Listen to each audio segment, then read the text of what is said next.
तुम्हारी बात तो कोई नहीं है, क्योंकि तुम तो कभी मेरा कहना मानती ही नहीं हो। पर कम से कम बेटियों पर तो ख्याल रखो, तुम्हारी आदतों का उन पर गलत प्रभाव पड़ सकता है।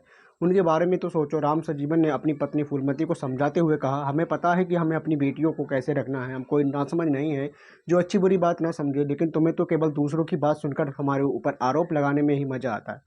पत्नी फूलमती ने पति की बातों का जवाब दिया, दूसरे की बातों में क्यों आऊँगी मैं? मुझे कोई दिखाई नहीं दे रहा कि तुम क्या करती हो। तुम्हारी बातें पर मोहल्ले में किसी से भी छिपी हुई नहीं है। कहते हुए राम सजीवन से बाहर जाने लगा। दरअसल अब तुम सख्ती की मिजाज के हो। अगर हमारे पास जो भी खड़ा हो जाए, जो हमारे पास काम का आ जाए, हमारे दुख दर्द में शामिल हो जाए, उसे देखकर तुम केवल यही सोचते हो कि उसके हमारे साथ संबंध बन गए हैं। तो फूलमती बोली, हम शक नहीं कर रहे, बल्कि हकीकत है। अब हम तुम्हारी चिंता नहीं है, क्योंकि तुम मनमानी करोगी। हम तो बस बेटियों को लेकर परेशान हो रहे हैं। एक बार वे अपने घर चली जाएं, बस उसके बाद में तो तुम्हें कभी देखेंगे भी नहीं। राम सजीवन ने कहा, पत्नी की गलत आदतों की वजह से राम सजीवन मानसिक रूप से परेशान रहने लगा था। उसके एक बेटा, तीन बेटियां थी। वह अपने तीनों बच्चों, जवान बच्चों को भी अच्छी सीख दे रहता था। अब जब उसकी पत्नी उससे कहने का कोई असर नहीं हो रहा था, तो उसने खुद को परिवार से दूर करने का शुरू किया। वो स्वभाव से एकाकी रहने लगा। 38 साल में फूलमती ने 20-22 साल के कई लड़कों के साथ दोस्ती कर रखी थी। वो उन लड़कों को अपने घर बुलाती रहती थी। ये बात मोहल्ले वालों से भला कैसे छिपी सकती थी, जिससे पूरे मोहल्ले में फूलमती के ही चर्चे होते रहते थे। राम सजीवन का लगता था कि पत्नी की बुरी हरकतों का प्रभाव उसकी जवान बेटियों पर भी पड़ेगा, कारण वो पत्नी को उसकी संगत से दूर रखने लगा था। पति को पता माने बजाय फूलमती उसके झगड़ने लगी थी। इस कारण के पति पत्नी अलग रहने लगे। राम सजीवन अपने घर से पर दूर लौटकर बड़े मकान में रहने लगा था, जबकि फूलमती लखनऊ की ही रहने वाली गौशागाई बकारी गांव के मनास रानीखेड़ में एक बेटे रवि कुमार, तीनों बेटियों साथ रहती थी। पति से अलग रहने में फूलमती को और भी आज़ादी मिल गई थी, क्योंकि अब उससे कोई रोक टोकने वाला भी नहीं था। अलग मकान में रहने के बाद भी राम सजीवन पत्नी को अक्सर समझाता रहता था, जिसकी वजह से दोनों में झगड़ा भी हो जाता था। 11 मई 2021 की बात है। लखनऊ शहर के थाना गोसाईगंज स्थित भिखारी गांव के मजरा रानी खेड़ा के रहने वाले रवि कुमार ने पुलिस को सूचना दी कि उसके पिता 40 साल के राम सजीवन की हत्या किसी ने गांव के बाहर कर दी गई है। उसके पिता अपने घर से लौट रहे थे। सूचना पाकर थाना प्रभारी अमरनाथ परमा पुलिस टीम के साथ मौके पर पहुंच गए। पुलिस ने लाश का निरीक्षण किया तो उसका चेहरा ईंट से कुचला हुआ था।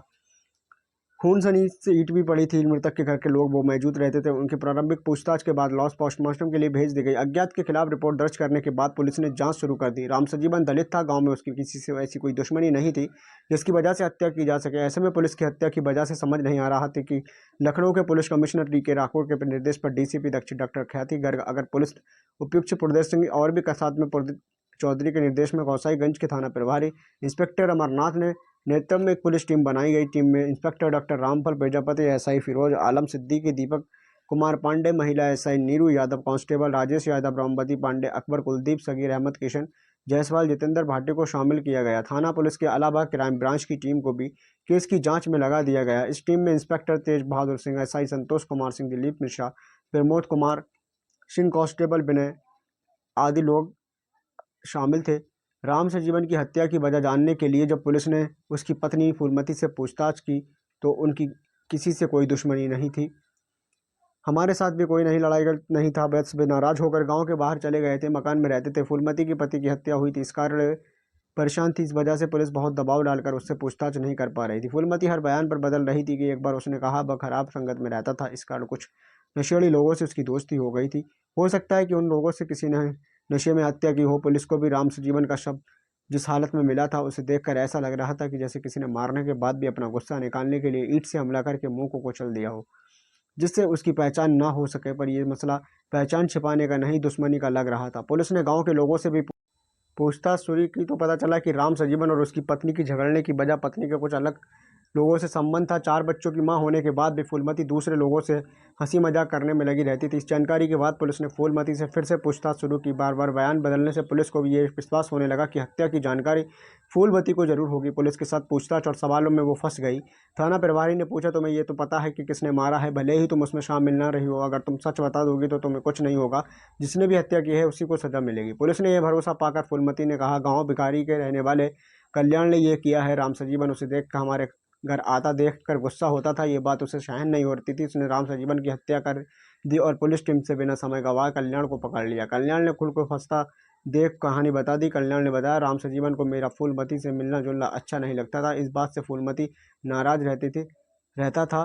फूलमती की रोज रोज की कला से परेशान हो गई थी। उसी के कहने पर राम सजीवन को रास्ते से हटा दिया। फूलमती के दबाव डालने के बाद में उसने रास्ते से हटाने की योजना बनाई। मैं अकेले ये काम करने की हालत में नहीं था, इसलिए मैं अपने साथी सतीश से बात की। सतीश आपराधिक प्रवृत्ति का था, वो सूर्या गांव का रहने वाला था। हम लोगों ने अपने दो साथी सूरज और नीरज को शामिल करने के बाद उसके बाद 11 मई को रात को राम सजीवन के घर में घुसकर चारों ओर से हत्या कर दी।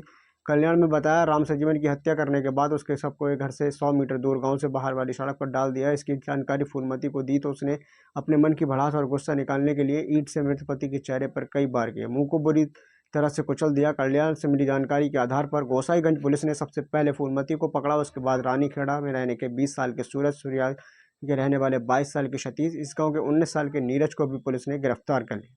पुलिस ने आरोपियों के पास से खून लगे कपड़े भी बरामद किए। पुलिस ने राम सजीवन हत्याकांड में 5 अभियुक्तों राम सजीवन की पत्नी फूलमती, कल्याण, सतीश, सूरज और नीरज के खिलाफ धारा 302, 147, 149 और 220 के तहत 325 एसएसटी एक्ट के तहत गिरफ्तार कर लिया। गोसाईगंज थाना पुलिस और क्राइम टीम ने सजीवन की हत्या करने वाले सभी आरोपियों को गिरफ्तार कोर्ट में पेश किया, जहां से उन्हें जेल भेज दिया गया। तो दोस्तों, हमारी कहानी का एंड यहीं पे होता है। अगर आपको हमारी कहानी का कोई भी पार्ट अच्छा लगे तो हमारे चैनल को सब्सक्राइब करिएगा और मिलते हैं नेक्स्ट पार्ट में।